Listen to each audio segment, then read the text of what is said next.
And welcome to Bulls Digest pregame as the Chicago Bulls get set to take on the Orlando Magic on the road. Just to give you a preview of where the Chicago Bulls were at last night, they just played the Washington Wizards. They went ahead and beat them 127-108. We had 7 players that finished in double figures.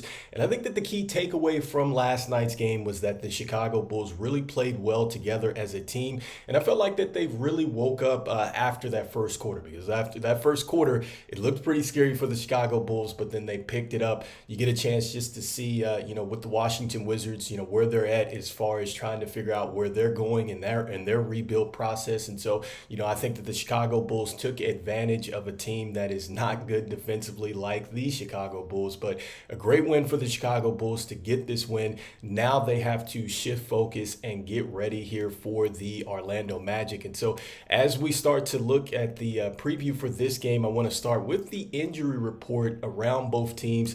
And let's start with just the news that we have with Lonzo Ball. And so Lonzo Ball, was supposed to be getting ready for this game. Apparently, I guess just a couple of days ago on ESPN.com, it was released that he was targeting this game. So haven't seen anything going into this prior to this live right now. So I'm expecting that Lonzo Ball is going to be out there. He's coming back from the wrist sprain there. So he's a game time decision. This is NBA.com.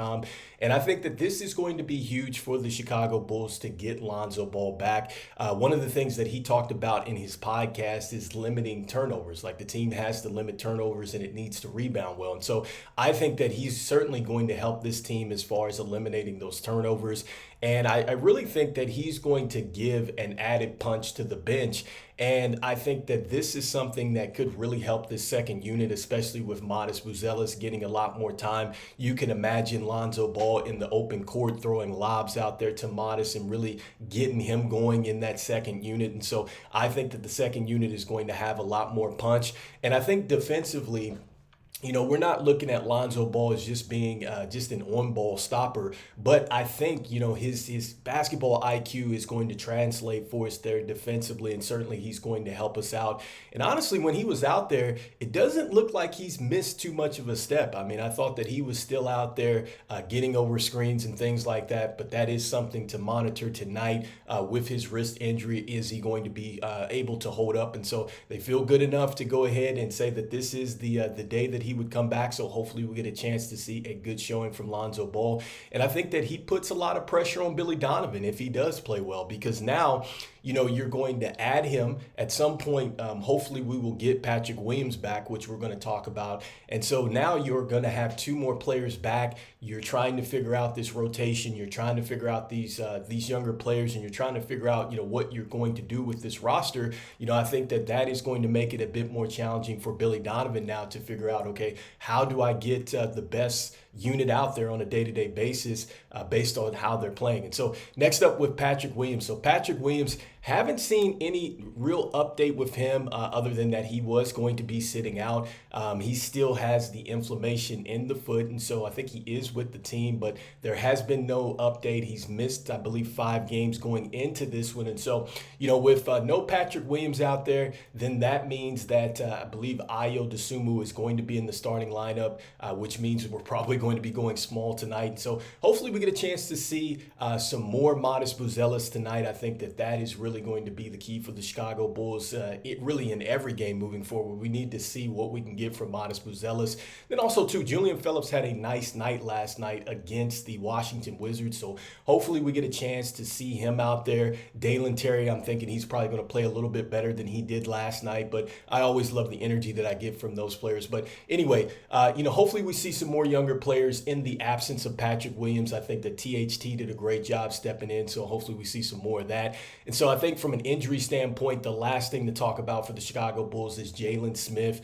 You see that he's a game time decision. I talked about how well he played last night.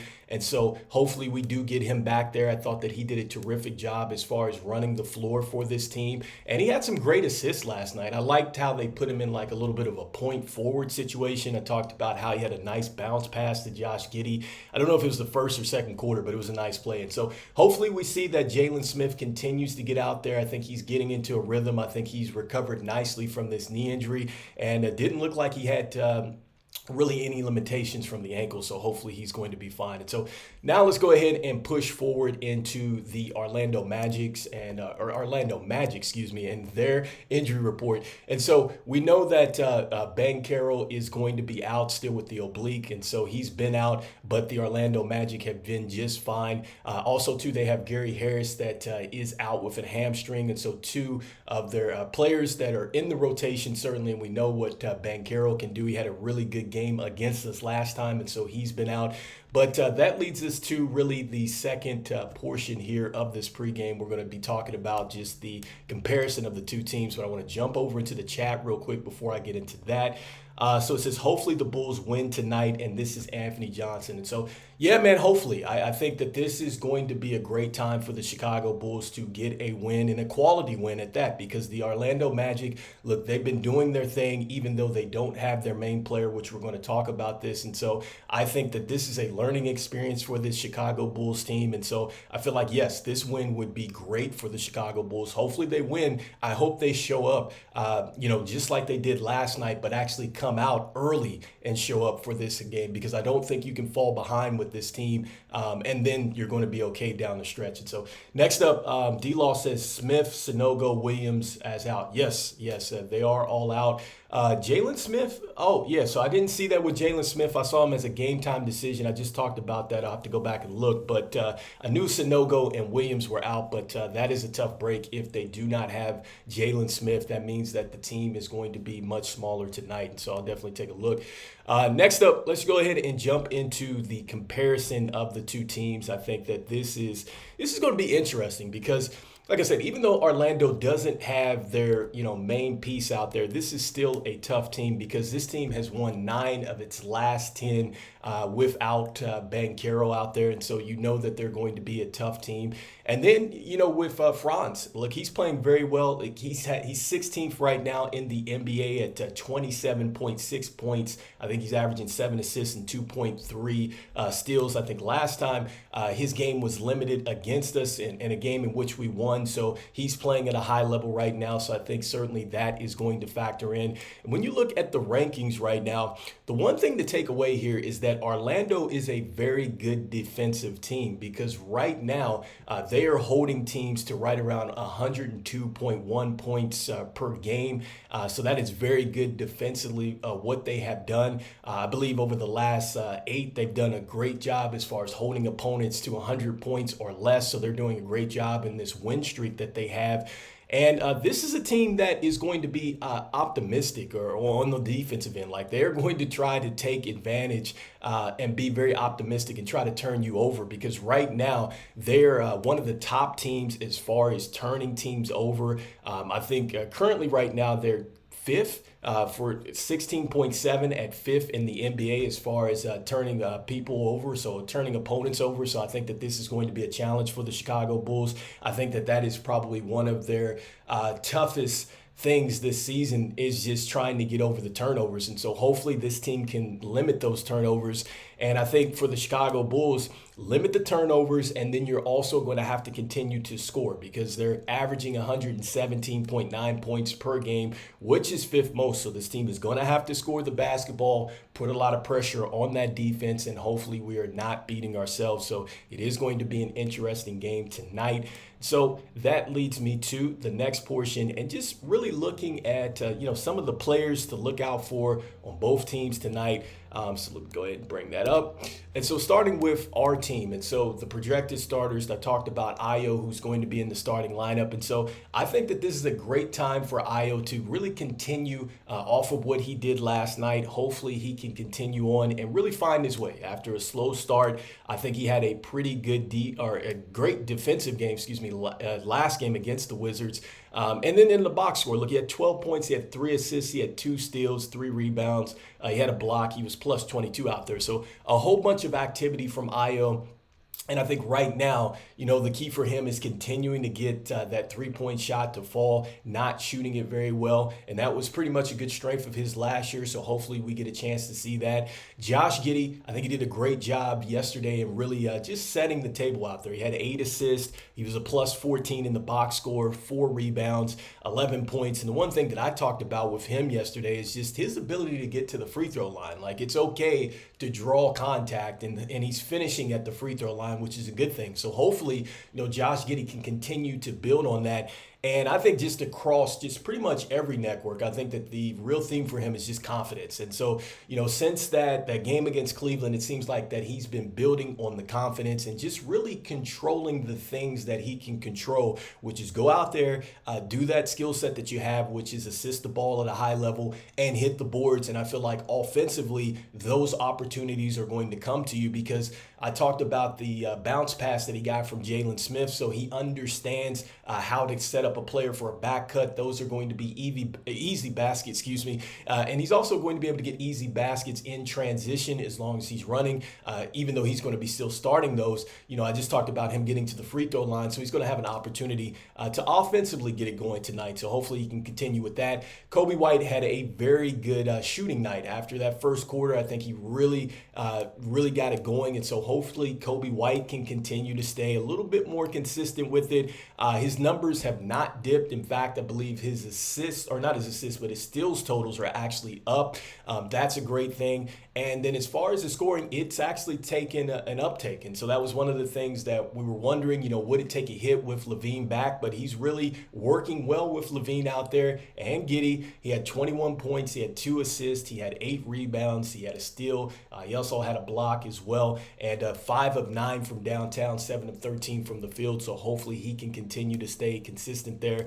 And with Lavine and Vooch, look, I think that they continue to do a great job as far as leading this team. Lavine really making winning plays and really just putting his foot on the gas when necessary. That's what we like to see with Zach Lavine. He has certainly helped this team as far as getting these wins and even in the losses. I love how he is helping this team along. And with Vooch has been spectacular with his interior presence has been great, because his footwork last night, that was beautiful. I mean, when you see Vooch down there and he's giving people all kinds of fits with his footwork and just the pump fakes and things like that. And I've just loved the way that he's worked inside out. He's having a career best as far as his shooting percentages are concerned. And so hopefully Vooch and Lavine can continue on this process. There's obviously the trade rumors and all this stuff that's out there again. And so we would need those players to continue to play well if that is something the Chicago Bulls want to explore. Who knows? But those players are going to have to continue to play well, so we need them to play well. Hopefully they're able to respond tonight. So that leads me to the last portion of the pregame, and that is talking about the Orlando Magic here. And so with the Magic, I think that really I'm looking forward to seeing Jalen Suggs. I think that Jalen Suggs has done a great job since he got that extension. He's defensively, he's gotten even better from last season. He's added to his scoring. And I can remember him coming out of Gonzaga just wondering, was he going to be able to be an impactful player? Because at first it didn't seem like he was, but he's really found his way.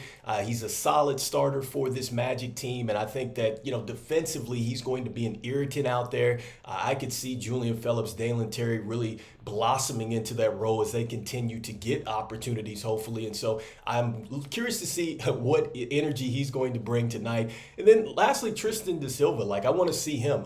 So it's projected that he's going to be a starter. This is on NBA.com. This is subject to change, and so they might throw somebody else out there. But Tristan da Silva is a player that I was very high on coming out of the draft, and I wanted to see him be an impactful player. And I'd love to see it for the Chicago Bulls, but Clearly, he got drafted by the Magic, but I want to see, is he going to become a little bit more of that steady player? I know it's year one. I think he reminds me a lot of like a Luol Deng type of player. Like he's that player that's just steady. It's not going to be flashy, but he's definitely going to get it done. And I think that he can get to that type of level.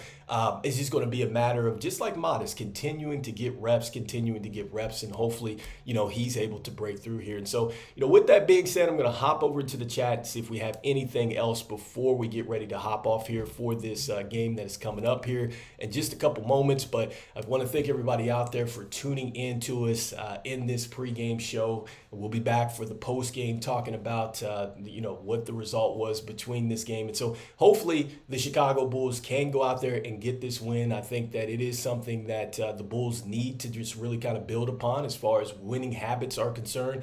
And I want the younger players to play. I think that is important because if you're talking about moving on from Vooch and you're moving on from Lavine and who knows, maybe Torrey Craig or whatever, you're going to have to build out this young core. And, if they're coming off the bench, if you expect for them to be starters, whatever it is, you're going to have to put them out there and get experience. That is something that Stacey King talked about. These players they've got to get through those mistakes. And the only way to get through that is they've got to play. And so anyway, let me know in the comments what you're thinking for this upcoming game. I just want to thank everybody out there for going ahead, liking, subscribing, and sharing to Bulls Digest. It means a lot to us here as we try to reach our goal of 5,000 subscribers before the end of the season. And so I just want to say I'll see you guys at the end on the post-game show. And so I'm saying it, go Bulls, and I'll see you in the next one. All right, peace.